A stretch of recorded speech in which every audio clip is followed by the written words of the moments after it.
suspendre les fameuses zones noires imposées par l'administration après le passage de la tempête Xynthia sur le littoral. En revanche, le jugement prévoit plus de transparence avec la mise à disposition des cartes qui ont servi à élaborer ce zonage. Toutes les précisions avec Frédéric Carto. C'est une victoire en demi-teinte qu'a obtenue l'association des victimes de la tempête Xynthia à Étré. Les sinistrés avaient en effet demandé à connaître les documents qui avaient servi à l'élaboration des fameuses zones noires.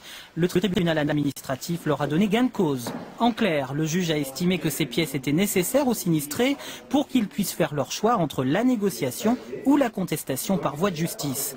La préfecture de la Charente-Maritime a désormais 15 jours pour communiquer ces pièces sous peine d'une astreinte de 500 € par jour.